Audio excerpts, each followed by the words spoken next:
महाविज्ञान भाग 3 का स्वाध्याय कर रहे हैं।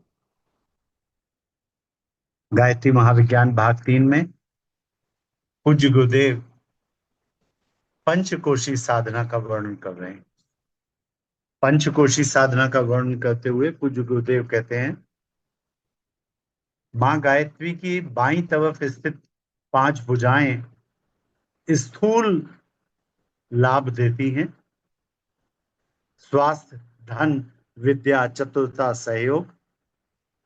और दाईं ओर स्थित 5 भुजाएं सूक्ष्म लाभ देती हैं। जो लोग सकाम उपासना करते हैं उन्हें स्थूल लाभ मिलते हैं बाईं भुजाओं से। स्वास्थ्य, धन, विद्या, चतुरता, सहयोग। और जो लोग निष्काम भाव से गायत्री माँ का जप या ध्यान करते हैं उन्हें आत्मिक लाभ होते हैं, सूक्ष्म लाभ होते हैं। वो जो 5 सूक्ष्म लाभ हैं वो आत्मज्ञान, आत्मदर्शन, आत्म अनुभव, आत्म लाभ और आत्म कल्याण। पूज्य गुरुदेव इन्हीं के बारे में लिखते हुए कहते हैं कि जैसे जैसे इन 5 कोशीय साधनाओं में से एक एक कोश की साधना पूरी होती चलती है तो एक एक आत्मिक लाभ होता चलता है। अन्नमय कोश की साधना से आत्मज्ञान, प्राणमय कोश की साधना से आत्मदर्शन, मनोमय कोश की साधना से आत्म अनुभव, विज्ञानमय कोश की साधना से आत्म लाभ और अंतिम आनंदमय कोश की साधना से आत्म कल्याण प्राप्त होता है। आइए आज का स्वाध्याय प्रारंभ करने के पहले एक बार गायत्री मंत्र साथ साथ। ओ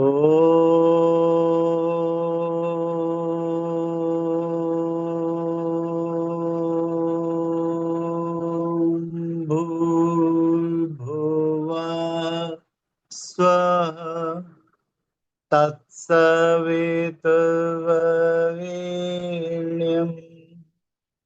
भर्गो देवस्य धीमहि धियो यो नः प्रचोदयात्। ओम गुरुर्ब्रह्मा गुरुर्विष्णु गुरुर्देव महेश्वर गुरुर् परब्रह्म तस्मै श्री गुरुवे नमः। तस्मै श्री गुरुवे नमः।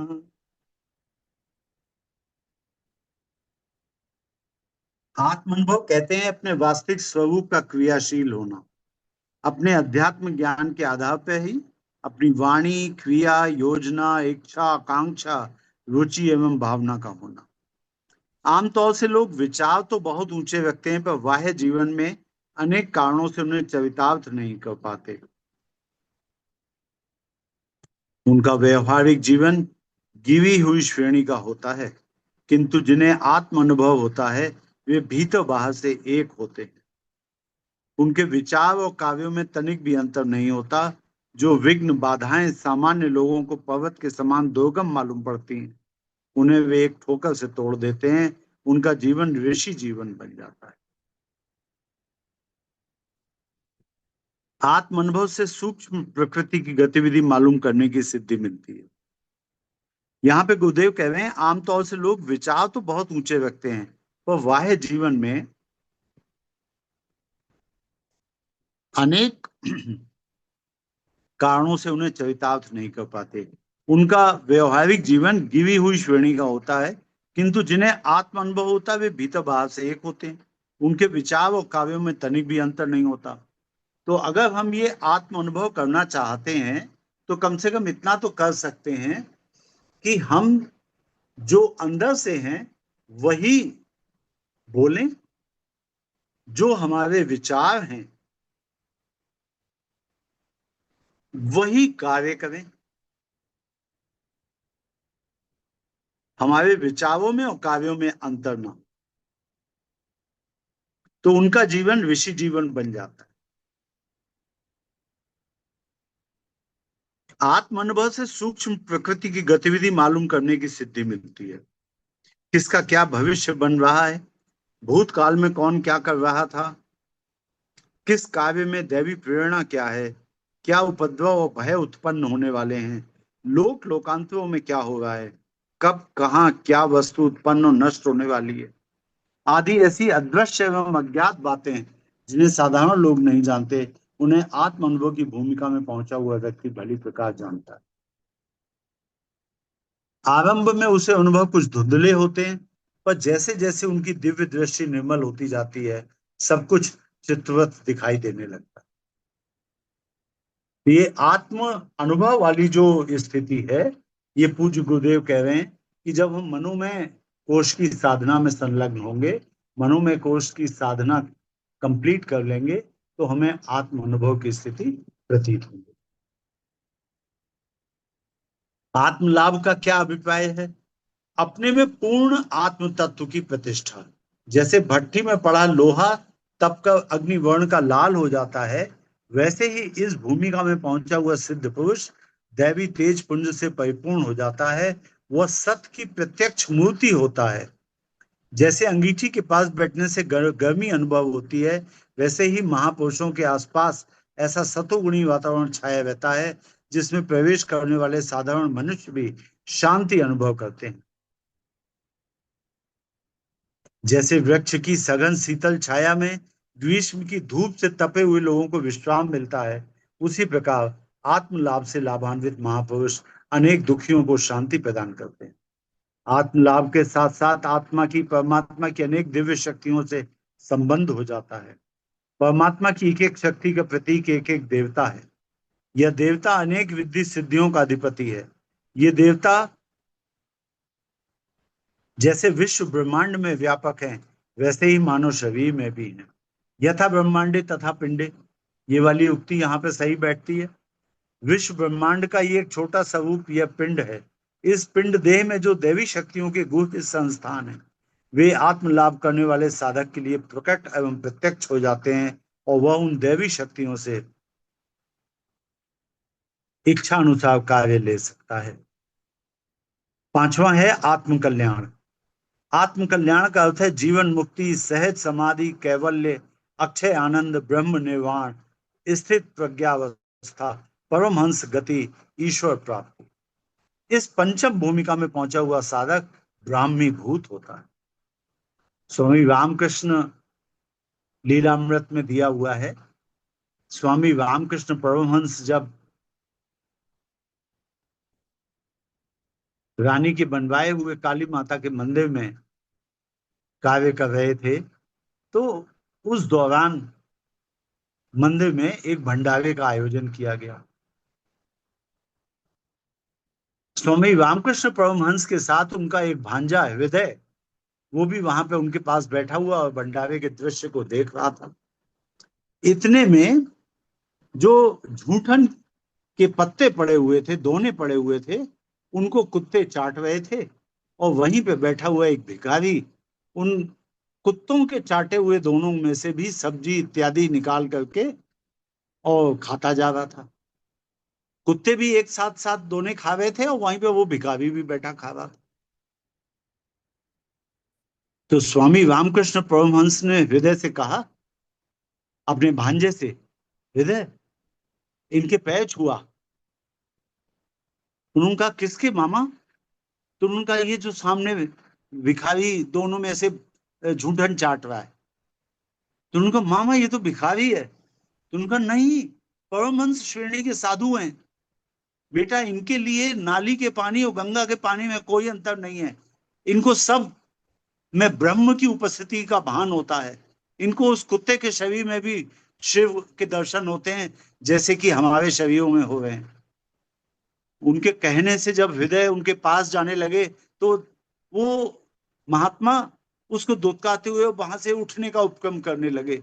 बड़ी मुश्किल से वो उठ करके चलने लगे। ये जो स्थिति है, ये स्थिति आत्म कल्याण की स्थिति में पहुंचने पर हमारे को सहज में मिलेगी। इस पंचम भूमिका में पहुंचा हुआ साधक ब्रह्मीभूत होता है।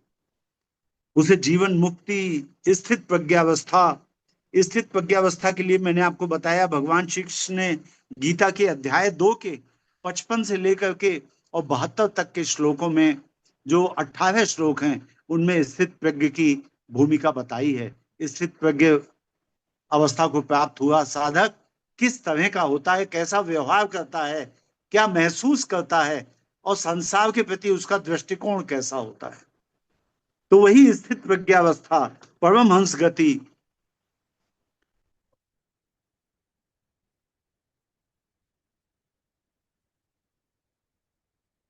ईश्वर प्राप्ति की स्थिति, ये पंचम भूमिका में ब्रह्म निर्वाण की स्थिति में पहुंचा हुआ साधक ब्रह्मीभूत होता है।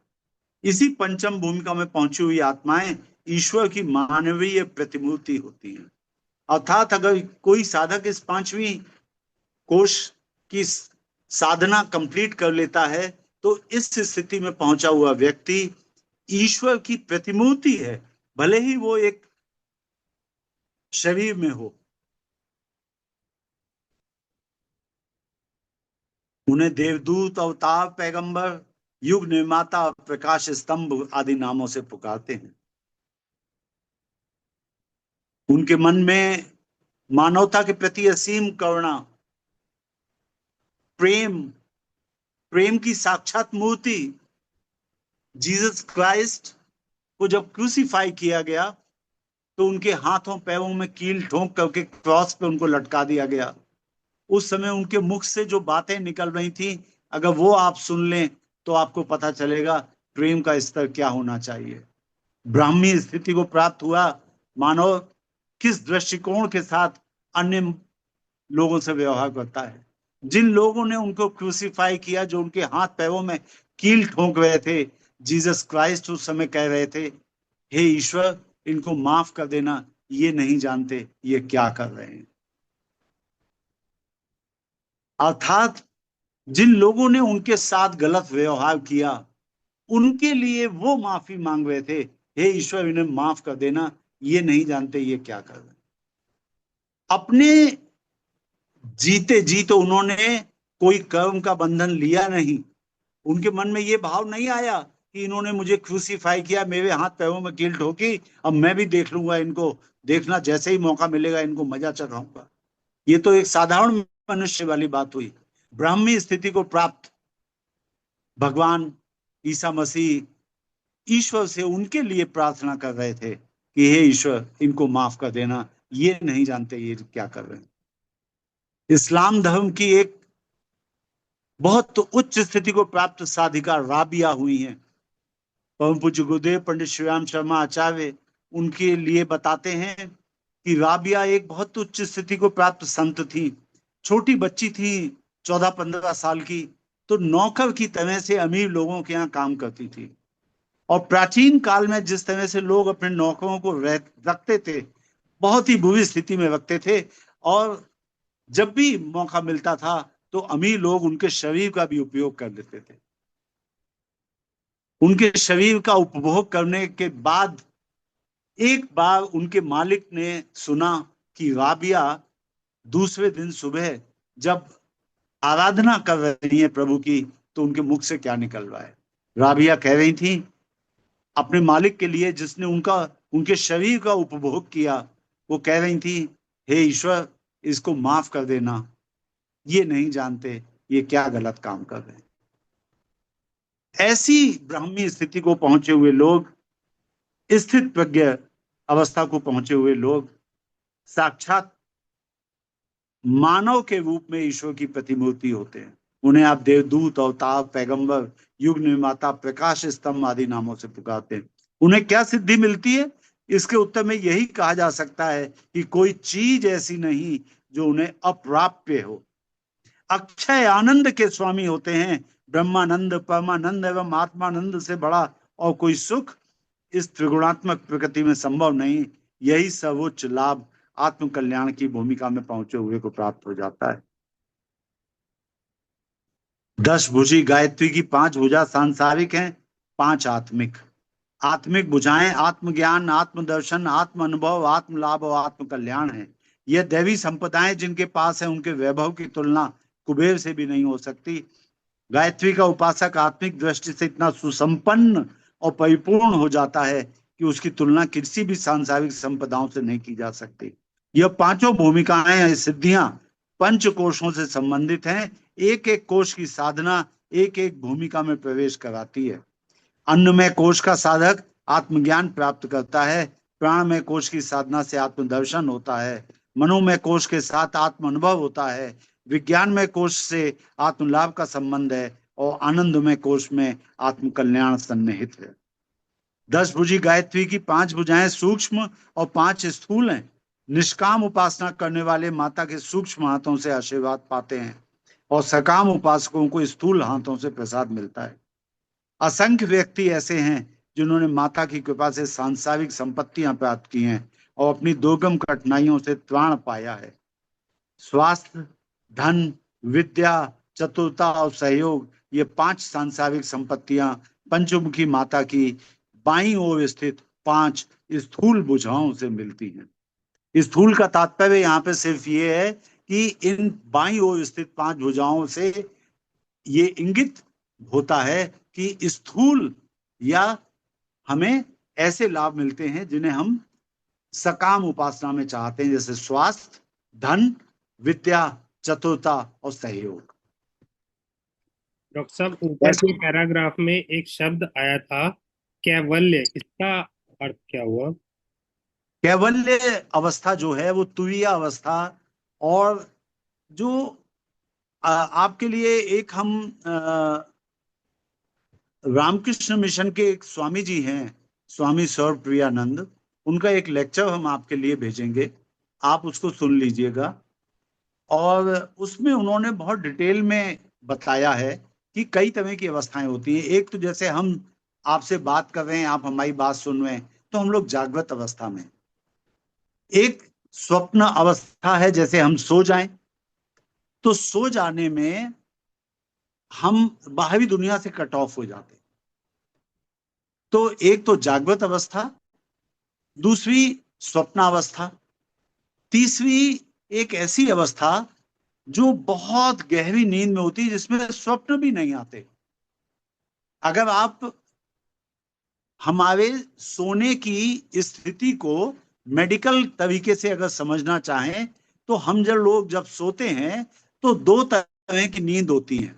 एक तरह की नींद कहलाती है REM, रैम स्लीप, और एक कहलाती है नॉन REM स्लीप। REM का मतलब है, आपके यहाँ घर में कोई छोटा बच्चा हो, आप उसको सोते समय देखो, तो कभी कभी सोते समय आपको ऐसा लगेगा उसकी आंखें घूम घूम रही हैं, गोल गोल घूम रही हैं।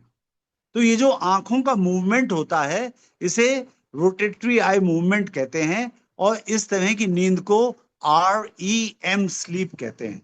और एक तरह की जो नींद होती है, उसमें ये आंखों के मूवमेंट नहीं होते, इसे नॉन रैम स्लीप कहते हैं। तो REM sleep, non REM sleep, ये 2 तरह की नींद होती हैं। तो वैसे ही एक जागृत अवस्था, एक स्वप्नावस्था, और स्वप्नावस्था के अतिरिक्त एक ऐसी अवस्था भी होती है जिसमें हम बहुत गहरी नींद में चले जाते हैं, और उसमें आपको ना बाहरी दुनिया का कुछ ज्ञान है, आप बहुत गहरे नींद में सो रहे हैं। इसके अतिरिक्त एक अवस्था होती है तुरीय अवस्था। तुरीय अवस्था जैसे समाधि में आप चले गए। जब आप अष्टांग योग का वर्णन पढ़ेंगे, तो यम, नियम, आसन, प्राणायाम, प्रत्याहार, धारणा, ध्यान, समाधि, इस तरह से जब आप 8 अंगों वाले अष्टांग योग के बारे में पढ़ेंगे, तो जो 8वां पॉइंट है वो है समाधि। तो उस समाधि अवस्था को, तुरीय अवस्था को कैवल्य अवस्था कहते हैं।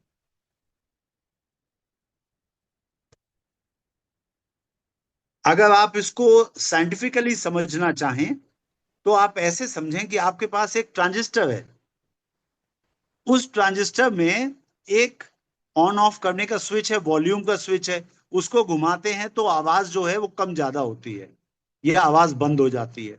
दूसरी तरफ एक स्विच है जिसको घुमाने से जो आपका ट्रांजिस्टर है उसके अंदर जो रिसीविंग सेट लगा हुआ है, ब्रॉडकास्ट जो हो रहा है पूरी दुनिया में, अलग अलग स्टेशनों से वो अलग अलग फ्रीक्वेंसी पे ब्रॉडकास्ट हो रहा है। आपके पास जो ट्रांजिस्टर है उसमें एक फ्रीक्वेंसी को चेंज करने का सिस्टम है, उसमें एक स्विच लगा हुआ है, उससे आप अपनी फ्रीक्वेंसी जो ट्रांजिस्टर की है उसको चेंज करते हैं। आपके ट्रांजिस्टर सेट की फ्रीक्वेंसी जिस ब्रॉडकास्टिंग स्टेशन की फ्रीक्वेंसी से मैच कर जाती है तो उस स्टेशन का ब्रॉडकास्ट आप सुनने लगते हैं। तो वही बात है, अगर आप ईश्वर की किसी एक खास फ्रीक्वेंसी, जैसे आप मां तुलसा की गायत्री मंत्र का जाप कर रहे हैं, या आप परमहंस का गायत्री मंत्र का जाप कर रहे हैं, या आप हयग्रीव का या राम का, सीता का, कृष्ण का, राधा का, किसी एक पर्टिकुलर फ्रीक्वेंसी पे जो गायत्री मंत्र है, गायत्री मंत्र की जो 24 शक्तियां हैं, उन 24 शक्तियों में किसी पर्टिकुलर शक्ति का गायत्री मंत्र का जाप कर रहे हैं, जैसे राधा गायत्री का आप जाप कर रहे हैं, तो आपके अंदर प्रेम तत्व की अभिवृद्धि होगी। आप अगर माँ सीता का गायत्री मंत्र का जाप कर रहे हैं तो आपके अंदर उन तत्वों की वृद्धि होगी जो माँ सीता के चरित्र का एक विशेष अंग है, और वो क्या है? पवित्रता।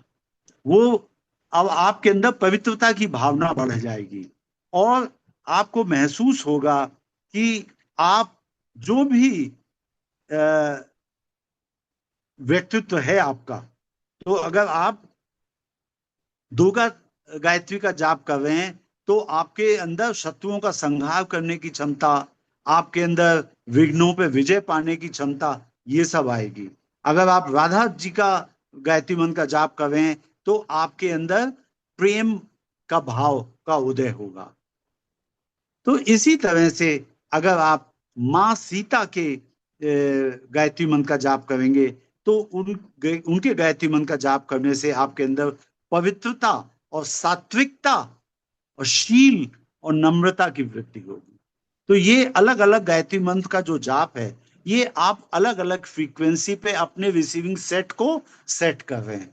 आप जिस तरह के रिसीविंग सेट में, अपने रिसीविंग सेट में जिस फ्रीक्वेंसी पे सेट कर लेंगे, ईश्वरीय शक्तियों में से उस शक्ति के साथ आपका संबंध जुड़ जाएगा और समाधि अवस्था में आपको उस शक्ति के दर्शन होंगे, और वैसे ही गुण आपके अंदर आएंगे। जैसे बर्फ के पास बैठे तो ठंडक आएगी, आग के पास बैठे तो गर्मी लगेगी, और भगवान माँ सीता की गायत्री मंत्र का जाप करेंगे तो सात्विकता की वृद्धि आपके अंतःकरण में होगी।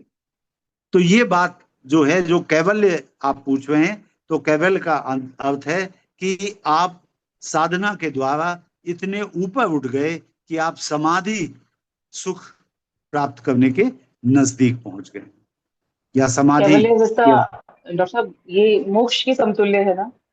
जी जी। तो 10 भुजी गायत्री की 5 भुजाएं सूक्ष्म और 5 स्थूल हैं। जो सूक्ष्म है वो दाईं ओर और जो स्थूल है वो बाईं ओर हैं। तो आप सबको बार बार इसलिए बता रहा हूं कि आप आइंदा जब कभी ध्यान करें माता भगवती देवी शर्मा का या माँ गायत्री का, तो जैसी आपकी इच्छा, अगर आपको लगता है कि आपको स्वास्थ्य की आवश्यकता है, आपको लगता है कि विद्या की आवश्यकता है, धन की आवश्यकता है, तो उनके बाईं ओर के स्तन से आप अपना दूध पीते रहें। जब तक गायत्री मंत्र का जाप करें, भावना करें, माँ भगवती देवी शर्मा के बाएं स्तन से आप अपना मुख लगा करके, और माँ प्रेम से आपकी ओर देख रही हैं, और माँ के बाएं स्तन से आप दूध पी रहे हैं, तो आपको भौतिक पदार्थों का लाभ होगा। और अगर आत्मिक उत्कर्ष आपका इच्छा है, अगर आत्मज्ञान की इच्छा है, निष्काम साधना करना चाहते हैं, तो माँ के दाएं स्तन से दूध पिए। 10 भुजी गायत्री की 5 भुजाएं सूक्ष्म और 5 स्थूल हैं। निष्काम उपासना करने वाले माता के सूक्ष्म हाथों से आशीर्वाद पाते हैं, और सकाम उपासकों को स्थूल हाथों से प्रसाद मिलता है। असंख्य व्यक्ति ऐसे हैं जिन्होंने माता की कृपा से सांसारिक संपत्तियां प्राप्त की हैं और अपनी दुर्गम कठिनाइयों से त्राण पाया है। स्वास्थ्य, धन, विद्या, चतुरता और सहयोग, ये 5 सांसारिक संपत्तियां पंचमुखी माता की स्थूल भुजाओं से अर्थात बाईं ओर की भुजाओं से मिलती हैं। ऐसे कितने ही अनुभव हमारे सामने हैं जिनमें लोगों ने साधारण गायत्री साधना द्वारा आशाजनक सांसारिक सफलताएं प्राप्त की हैं। जिनके घर में रोग घुस रहा था, बीमारी की पीड़ा सहते सहते और डॉक्टरों का घर भरते भरते जो कातर हो रहे थे, उन्होंने रोग मुक्ति के वरदान पाए। क्षय सरीखे प्राण घातक, क्षय का मतलब होता है टीबी, टीबी सरीखे प्राण घातक रोगों की मृत्यु शैया पर से उठकर खड़े हो गए। कईयों को जन्मजात पैतृक रोगों से तक से छुटकारा मिला। कितने ही बेकार, दरिद्र और अयोग्य व्यक्ति अच्छी जीविका के अधिकारी बन गए। साधनहीन और अविकसित लोग चतुर, बुद्धिमान, कलाकार, शिल्पी, गुणवान, प्रतिभावान, सर्वप्रिय नेता और यशस्वी बन गए। जिनको सब ओर से तिरस्कार, अपमान, द्वेष, संघर्ष और असहयोग ही मिलता था, उनको घर बाहर सर्वत्र प्रेम, सहयोग, सद्भाव और मधुर व्यवहार प्राप्त होने लगा। ऐसे अगणित चमत्कारी लाभ उठाने वाले लोगों से हम स्वयं परिचित हैं। मुकदमा, आक्रमण, बंधन, भय, आशंका, विरोध, परीक्षा, बीमारी, दरिद्रता, भूत बाधा, संतति कष्ट, व्यसन, दोगुण आदि कुचक्रों के त्रासदायक चंगुल से छूटकर अनेक व्यक्तियों ने संतोष की सांस ली है। कष्टकर वर्तमान और भयंकर भविष्य को देखकर जो लोग किंग कर्तव्य विमूढ़ हो रहे थे, उन्होंने जब गायत्री का आश्रय लिया तो तत्क्षण उन्हें धैर्य, साहस और प्रकाश प्राप्त हुआ। यह ठीक है कि कोई देवता आकर उनका काम स्वयं नहीं कर गया, पर यह भी सत्य है कि उन्हें अनायास ही ऐसा मार्ग सूझ पड़ा, ऐसी युक्ति समझ में आई, जिससे झट बिगड़ा काम बन गया और पर्वत सी भारी कठिनाई राई की तरह छोटी होकर हल हो गई। जिस आपत्ति में यह लगता था कि ना जाने इसके कारण हम पर क्या बीतेगी, वह सब आशंकाएं काई की तरह फट गईं और कठिनता सरल हो गई। माता की कृपा से अनेक बार ऐसे चमत्कार होते हुए देखे गए। इसमें तो मेरे ख्याल से किसी को कोई संशय नहीं होगा, हम सब गायत्री परिवार के लोगों ने अनेकों अनेक अपने दुख और अपने कष्ट गायत्री माँ की कृपा से बहुत हल्के होते हुए और खत्म होते हुए देखे। जी मैंने तो बिल्कुल, स्वयं ऐसे अपने अनुभव। जीवन में। जी डॉक्टर साहब, वही मैं कहना चाह रही थी कि ऐसे अनुभव तो मतलब बहुत हम लोगों के जीवन में हुए हैं, जहाँ सबके सब जीवन रास्ते में, बंद हो सबके जाते। जीवन जी में। जी बिल्कुल बिल्कुल। जी। जिस आपत्ति में ये लगता था कि ना जाने इसके कारण हम पर क्या बीतेगी, वो सब आशंकाएं काई की तरह फट गईं और कठिनता सरल हो गई। माता की कृपा से अनेक बार ऐसे चमत्कार होते हुए देखे गए हैं। स्वास्थ्य और धन की ही भांति 10 भुजी गायत्री की तीसरी स्थूल भुजा का प्रसाद विद्या के रूप में मिलता है। मंद बुद्धि, मूढ़ मगज, भुलक्कड़, मूर्ख, अदूरदर्शी, श्रीड़ी, सनकी एवं अर्ध विक्षिप्त मनुष्यों को बुद्धिमान, दूरदर्शी और तीव्र बुद्धि, विवेकवान बनता देखा गया है। जिनकी मस्तिष्क दशा को देखकर हर कोई यह भविष्यवाणी करता था कि अपना पेट भी ना भर सकेंगे, उन लोगों का मस्तिष्क और भाग्य ऐसा पलटा कि वे कुछ से कुछ हो गए और लोग उनकी सलाह लेकर काम करने में अपनी भलाई समझने लगे। जिनकी पढ़ाई में रुचि ना थी, वे पुस्तकों के कीड़े हो गए। हर साल फेल होने वाले विद्यार्थी गायत्री की थोड़ी बहुत उपासना करने से ऐसी तीव्र बुद्धि के हुए कि सदैव अच्छे नंबरों से उन्हें सफलता मिलती गई। अनेक उलझने, काव्य, व्यस्तता एवं अवकाश का भाव रहने पर भी कितने ही साधनहीन व्यक्ति विद्वान बने हैं। मस्तिष्क से काम लेने वाले कितने ही बुद्धिजीवी मनुष्य ऐसे हैं जिनकी गायत्री साधना ने उनके मस्तिष्क को अत्यंत प्रखर बनाया है और फलस्वरूप वे उज्जवल नक्षत्र की तरह प्रकाशित हुए हैं। अपने बुद्धि बल से उन्होंने आशाजनक सफलता, प्रतिष्ठा, कीर्ति और संपदा अर्जित की है। आज के लिए इतना ही, शेष हम लोग कल पढ़ेंगे। तब तक के लिए सभी को प्रणाम। ओम शांति शांति शांति।